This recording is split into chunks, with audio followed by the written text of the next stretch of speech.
Bonjour à toutes et à tous. Donc je vais essayer de vous expliquer comment animer un personnage de bande dessinée. Ça vous est peut-être arrivé, à certaines ou à certains d'entre vous, de créer un personnage, vous étiez très content ou très contente, mais de ne pas réussir à lui faire tourner la tête sur le côté, vers le haut, vers le bas, etc. Donc ce qu'on va avoir besoin pour faire vivre notre personnage. Alors je vais essayer de vous expliquer cela. Par rapport à une forme géométrique simple, on va dire un rond. Pour cela, j'ai pris une balle, donc qui est plus exactement une sphère. Sur cette sphère, j'ai dessiné une croix. Je vais dessiner sur ma feuille ce rond. Pardon. 1, 2, on peut peut-être le refaire comme celui-là. 2, 3, 4 et un cinquième. Voilà, plus ou moins des ronds. Donc, comme vous avez bien vu, j'ai d'abord dessiné une croix sur ma sphère. Je dessine cette croix ici. Si je tourne ma sphère comme ça, la croix va prendre cette forme légèrement arrondie. Si je tourne ici, arrondi par là, là je vais tourner par là, donc ça va faire comme cela, et celle-ci pour après, on la gardera pour plus tard. Pardon. Donc maintenant, si je traçais sur mon visage une même croix, donc qui passerait comme ça, et comme ça. Au milieu de cette croix, il y aurait mon nez. Donc là, ce serait un petit nez, un petit nez, un petit nez. Pareil. Au-dessus du nez, il va y avoir les yeux.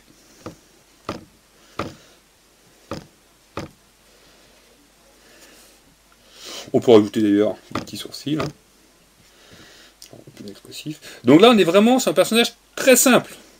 Mais je pense qu'il vaut mieux partir du simple pour rajouter des détails au fur et à mesure pour rendre les choses compliquées. Mais partir du simple, je pense que c'est toujours une bonne chose. En dessous, le nez, on va faire la bouche. Donc on va plutôt faire un sourire. Et si je prolonge le trait que j'avais ici, au bout, j'ai les oreilles.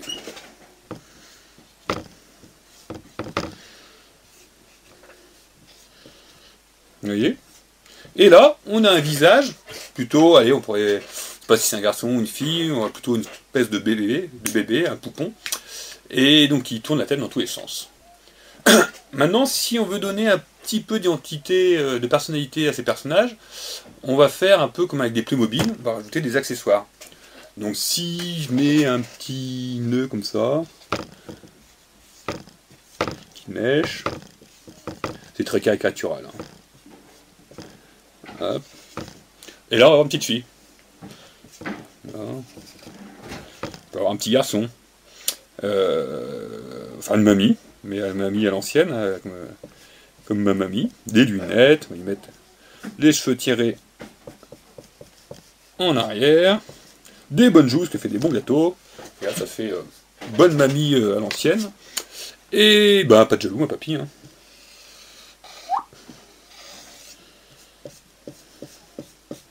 Avec sa casquette à carreaux pour la jouer aux boules avec les copains. Un peu de cheveux. Une moustache, bonne joue et pas de jaloux. Des lunettes. Et voilà, on a le bon papy sympathique. Donc là, j'ai pris un parti pris, c'était de faire des personnages humains. Mais on aurait pu partir sur des personnages, partir d'animaux. Je pense à Pif, à Garfield, etc. Enfin, plein de personnages comme ça. On aurait pu faire aussi des personnages à partir d'objets, comme dans Cars, donc le personnage principal est une voiture. Dans La Belle et la Bête, à un moment, il y a des chandeliers, des théières qui s'animent. En fait, en bande dessinée, il n'y a pas de limite. La seule limite, c'est l'imagination, donc c'est qu'il n'y a pas de limite. On peut faire de n'importe quoi un personnage. Donc là, on va partir sur un animal. Donc, je mets un petit nez, des yeux, voilà, des oreilles pointues, des moustaches, et là, une sorte de petit chat. Une petite langue. Voilà. Donc là, c'est pour créer un personnage. Là, c'est 5 exemples parmi tant d'autres, mais ce qui va être important, c'est que vous créez votre propre personnage. Il ne faut surtout pas essayer de dessiner un personnage qui existe déjà et que vous aimez bien. Il faut vraiment sortir le personnage que vous avez dans votre tête. Là, c'est ça qui sera intéressant. Si vous dessinez un personnage qui existe déjà, qui est déjà dessiné par un ou une auteur qui a pas mal d'expérience, ça sera, quoi qu'il arrive, ça sera moins bien, ça sera moins intéressant. Alors que si vous dessinez ce qui sort de votre tête, il y aura forcément quelque chose d'intéressant à faire avec. Donc voilà, un conseil, c'est trouver le personnage qui est dans votre tête et essayer de le mettre sur papier. Alors maintenant qu'on a vu comment en fait faire bouger la tête d'un personnage, on va essayer maintenant de lui donner un petit peu de sentiment à ce personnage pour qu'il ait une âme. Pour cela, en fait, il y a différents éléments sur un visage qui va vous donner, en fait, qui va vous permettre de donner ce sentiment à votre personnage. Ça va être principalement, pensez un petit peu aux smileys, aux emojis, ça va être les sourcils, les yeux et la bouche. Alors, je vais dessiner 5 fois le même personnage, donc je vais prendre un personnage fétiche qui s'appelle Rezus, mais je vais le dessiner sans les yeux, sans les sourcils et sans la bouche.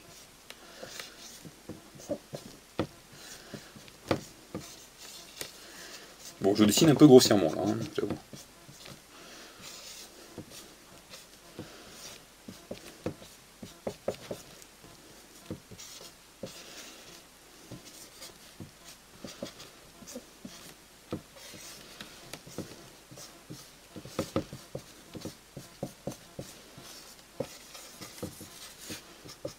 Voilà.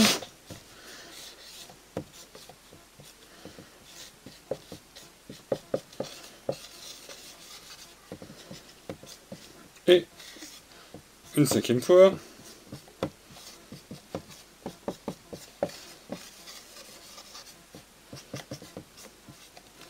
Voilà. Sur ces 5 personnages, avec des tailles de nez très fluctuantes, donc on va essayer de mettre un petit peu de sentiment. Sur le premier, on va dire plutôt la joie. Donc la joie, imaginez que tout va vers le haut, explose vers le haut, tout est tiré vers le haut. Donc les yeux grands ouverts, wouhou, les sourcils pareil, la bouche, voilà, tout ouvert vers le haut. La tristesse, ça va être son pendant, ça va être l'inverse, il y a tout qui s'effondre, tout va vers le bas. Donc, les yeux vers le bas, les sourcils vers le bas, la bouche vers le bas, et l'arme vers le bas. On va avoir la colère. La colère, tout va être rentré vers l'intérieur. Tchac. Les sourcils en V, les yeux qui fusillent du regard, la bouche très vénère. Donc là, on a un personnage très énervé. L'amour, pour avoir un personnage amoureux, donc ça va être très cartoonesque. On va faire les yeux en forme de cœur, les sourcils très ouverts, la bouche. On imagine qu'il veut dire des choses, mais c'est comme s'il y avait de la bouillie dans la bouche, donc ça fait bleu, bleu, bleu, bleu. Il sourit quand même. Et enfin, la surprise. On pourrait avoir les yeux grands ouverts, sourcils grands ouverts, et pour avoir une variante, que c'est ça, donc très un peu surpris. Et on pourrait avoir une variante, là c'est la surprise limite la peur en fait. Hein. Voilà. Donc là, ça fait 5 expressions différentes. On pourrait en faire des centaines, des milliers, avec des variations. On pourrait aussi prendre cette bouche et la mettre à la place de cette bouche-là. Ce qui nous donnerait un personnage un peu diabolique, machiavélique, qui prépare un plan pas très sympathique. Voilà. Donc maintenant, à vous d'animer vos personnages, votre personnage, de toutes les façons inimaginables, et ça, vous allez lui créer un petit supplément d'âme. Donc maintenant, une dernière chose très importante, la chose principale pour une dessinatrice ou un dessinateur, c'est de dessiner ce qu'on observe. Donc c'est de prendre une feuille, une gomme, un crayon, et de regarder par sa fenêtre, d'observer son petit frère, ses parents, son animal, la pièce qui nous entoure, voilà. De dessiner en fait ce qui nous entoure. Et pour cela, ne pas commencer par un détail pour faire l'ensemble, c'est l'inverse. On commence par l'ensemble pour aller vers le détail. Donc, pour quoi que ce soit, un être humain, une voiture, une maison, on va d'abord penser en volume pour aller après vers le détail.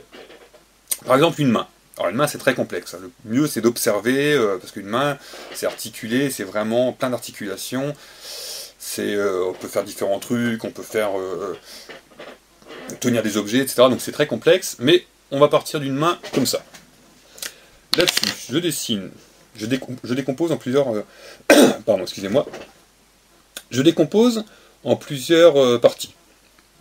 Il y a un rond, un carré, un rectangle, et ici, un morceau de rectangle. Après, je m'arrête, parce que sinon, je vais me recouvrir de crayon.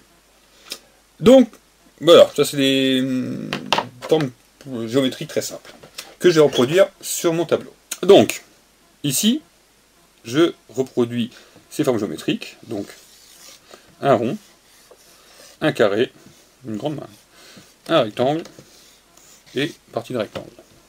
Je décompose ce carré en 4 parties distinctes, et maintenant je vais relier plutôt tout cela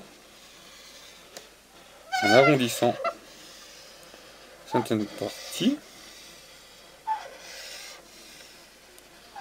Prenons bien garde aussi de la taille des doigts, en gros. Et voilà. Donc là, ça me permet d'avoir plus ou moins une main. Donc voilà pour aujourd'hui, j'espère que ça vous a plu. Donc les jours prochains, j'essaierai d'alterner entre des choses assez basiques comme aujourd'hui et des choses plus complexes, telles que la colorisation sur ordinateur, construction des scénarios, recherche de personnages, etc. Donc surtout, n'hésitez pas à prendre une feuille, un crayon, un papier, de vous faire plaisir en essayant de dessiner ce que vous voyez, ce que vous ressentez, et surtout, prenez bien soin de vous. Ciao, à bientôt.